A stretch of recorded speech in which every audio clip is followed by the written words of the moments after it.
Tourism and excise శాఖ మంత్రి Jupally Krishnarao sir నమస్తే. నమస్తే.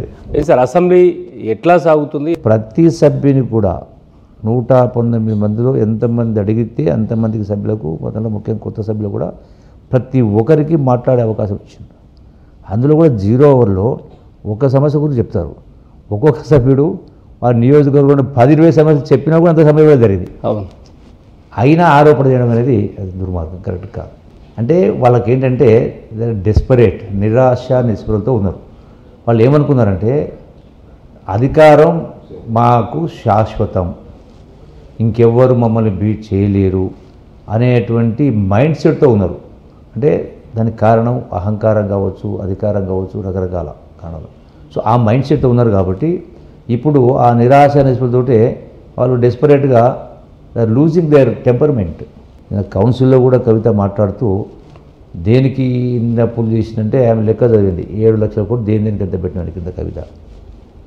మరి మీ గొప్పతనం ఏముంది? 7 లక్షల కోట్లు అప్పు తెచ్చి మేము పంచిపెట్టినామంటే దాంట్లో మీ ఘనత గొప్పతనం ఏముంది?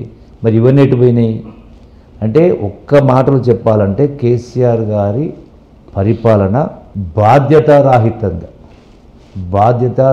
ఉన్నది. ఓకే.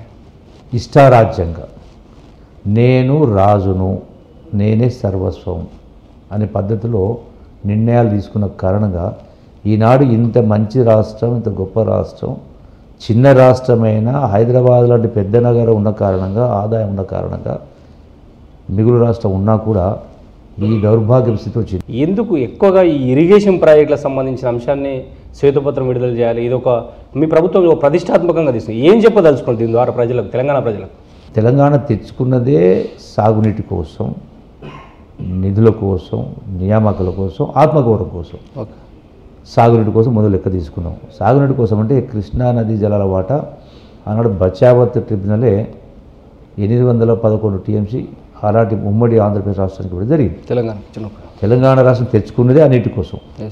అంటే ఆ ఉమ్మడి రాష్ట్రంలో తెలంగాణ అన్యాయం జరిగింది. ఆ సాగునీటిని కూడా మొత్తం ఆంధ్ర ప్రాంతం తరలించడం జరిగింది, తెలంగాణను ఎండబెట్టడం జరిగిందనే ఉద్దేశంతో తెచ్చుకోవడం జరిగింది.